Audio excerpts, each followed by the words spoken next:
Hello, good evening. It is Tuesday night. Thank you so much for joining me. Thank you, replay viewers, for tuning in. I am so happy to be here coming to you live today. This is Heidi Papoff. I am here in Eugene, Oregon. And if you don't know me, like I said, my name's Heidi Papoff. I am not only a mom of 2 kids, I have been married for 9 years. I recently became a real estate agent, and I am also in a wonderful clean living company that I have been in for about 6.5 months. So a lot going on, a lot to balance in my life. But on top of that, I've also been dabbling in intermittent fasting for about a month now. I've really enjoyed it. I've seen results. I love the way I feel. I did it in the beginning for, 4 to 5 days straight at a time. I would take a couple days off and then get back into doing it, strictly for about 4 days in a row. What I've been doing lately is, just kind of fitting it into my day when it works. If I can look ahead in my day and realize that it's going to be something that I can figure out how to work that day, then I do it. And if I can't, I don't. And I don't make a big deal about it. I don't beat myself up about it. If I can't do it one day, I just, try again the next day. So, like I said, I'm loving the way I feel with it. I have more energy. My appetite is way more under control. When I do eat, which of course I eat. Hi, Nathan. Thanks for joining me. Hi, Darius. When I eat, I feel like my cravings aren't as unhealthy, or what I should say is I crave healthier food. So I make healthier choices. I eat less. I'm satisfied more quickly. And I've definitely seen a change in my body composition. So, I have, my trouble areas just like everybody else does. And mine is my belly. And I've seen a decrease in belly fat, which is really exciting for me. And especially because it's summertime and I'm wearing my bathing suit. So I've run across this topic about, intermittent fasting for people over 40 a couple of times, but I've just sort of ignored it. But I am 40, and in fact, I'm about to turn 41 at the end of this month. So I figured, I'd look into this and see what are the differences for intermittent fasting for people over 40 and why does that make a difference? Now, there are some, there's some information out there for, people over 50 or maybe even, beyond that. But I didn't look into that, so maybe I'll do that next time and see if there is any, very big variation between over 40 or over 50. I don't know.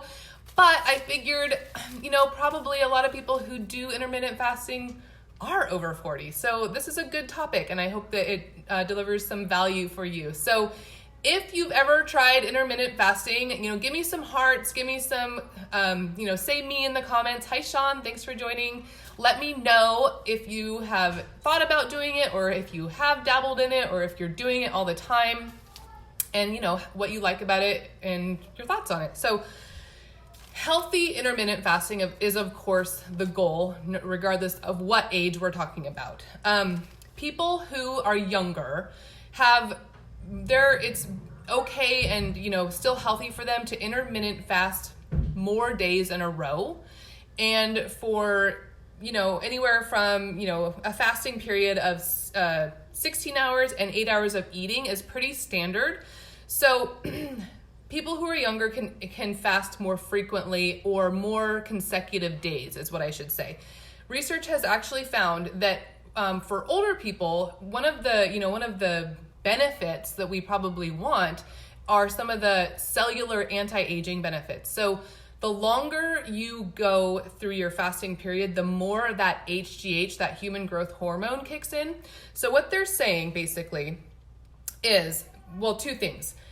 If you were to fast, 5 days in a row or every day, that ongoing calorie restriction can actually slow down the metabolism of somebody who's 40 or older. They found that if you fast less frequently, but for longer, it is better for our metabolisms, but not only that, the anti-aging benefits of it kick in more. So, and it's cellular anti-aging. This is, anti-aging and renewal at a cellular level, which is really what we want. We don't just want false anti-aging because, you put something on your skin that whatever, you know what I'm saying. There's a lot of temporary anti-aging benefits out there, but cellular anti-aging is what we're really looking for, because that's true like reversal of the aging process. So what this is basically saying, that if you were to fast every other day as opposed to every day and did it for longer, so let's say like a 20-hour fast with a 4-hour eating period, that would actually be healthier and more beneficial to somebody over 40. So, and one of the big reasons for that is because of the HGH kicking in. The longer you fast, the more that happens. And then also not slowing of the metabolism for somebody who's doing it too frequently, too much calorie restriction for too many consecutive days. So I thought that was really interesting. And that's actually kind of what I've started to do. Is it's become more of like a every other day, or 2 days in a row and then 1 day off thing for me. So I was actually really happy to hear this. And the more I've been doing the intermittent fasting, the easier it's become and the less hungry I am. What happens is I wake up in the morning, I might feel hungry then or like want to consume something, but once I don't and I get through that first hour, I like lose my hunger, and then it's easier for me to go longer. So I could definitely probably do like noon to 4 on those days. It would be challenging, but I think I could do it. So what should you eat, or what can you eat while you're in your fasting period? So you can't really eat anything, but you can drink, of course, water. You can drink black coffee, you can drink black tea, and you can drink green tea. So that's totally a safe way to go as far as like making sure you're doing your fasting correctly. There are some people who think that you can sneak little things in, or if it's under a certain amount of calories, or that type of thing. But a lot of the thoughts on that is that no, you can't really have anything that has a caloric effect or will have any effect on the insulin levels. So that's that. So you definitely want to make sure that you're getting enough electrolytes during your fasting period. So you can do that in the form of healthy salts, like Himalayan pink salt or sea salt mixed in water, but heavily diluted. Or even, there are some electrolyte tablets you could use while you're not in your fasting period.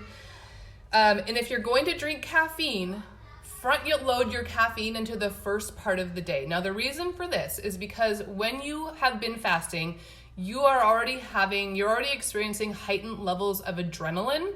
So your adrenaline is already spiked. So then you're having caffeine on top of that. It can, over time, if you did that for too long in the day or spread it out too long, you don't want to cause adrenal fatigue.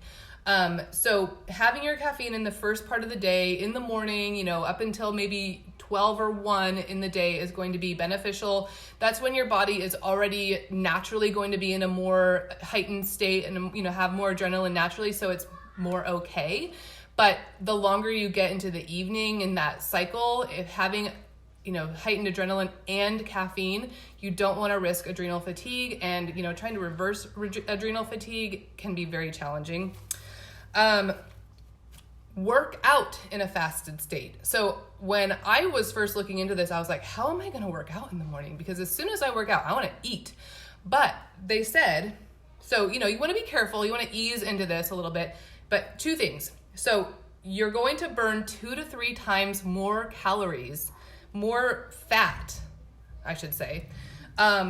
It wasn't calories, it was fat. So 2 to 3 times more fat if you work out in a fasted state.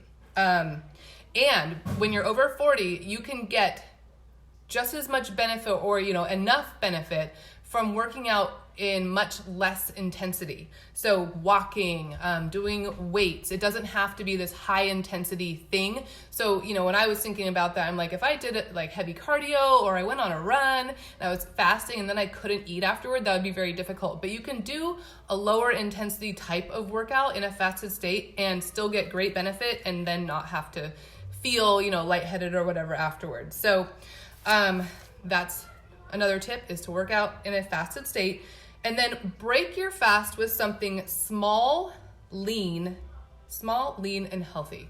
So you don't want to eat a lot of meat to break your fast. Your stomach lining is already going to be very sensitive. Hi, Tracy. Thanks for joining. So you don't want to eat meat. And then also while you're fasting, I wrote this down, you want to have 1/4 gram of protein per pound of body weight. So let's say you were a 160-pound person, you would want to have 40 grams of protein. So that makes sense. 1/4 basically of your body weight in protein a day.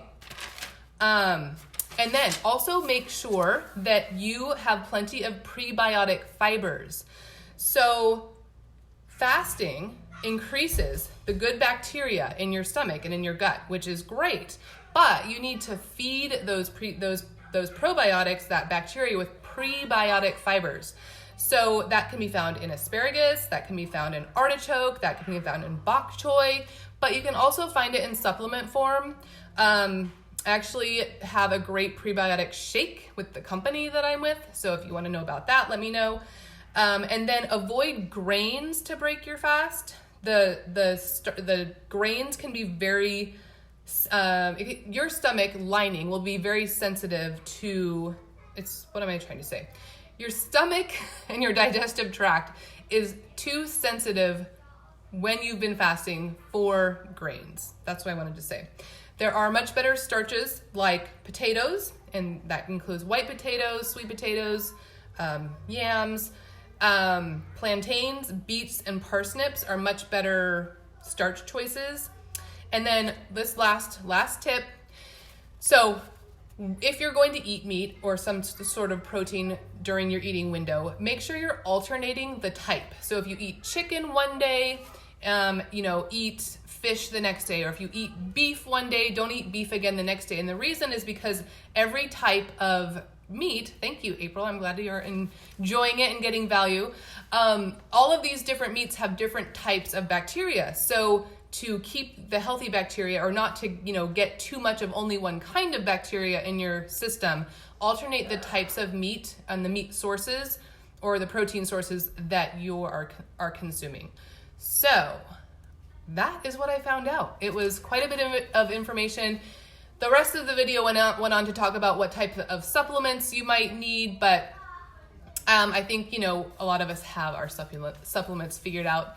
Thank you, Tracy. This is, I don't know what the color is called, but it's from Unique. It's one of their matte sticks that stay on really well and they don't smear very much, and I love them. So anyway, thank you for joining me tonight. I hope you got value. I hope that you got great tips for, your intermittent fasting goals, and especially for people over 40, it is a little bit different. So thanks for watching. Carolyn, you just joined. You'll have to catch the replay. Thank you for coming on. Thank you so much, April. I can't wait to see you later this month, and I will talk to you all soon. Bye.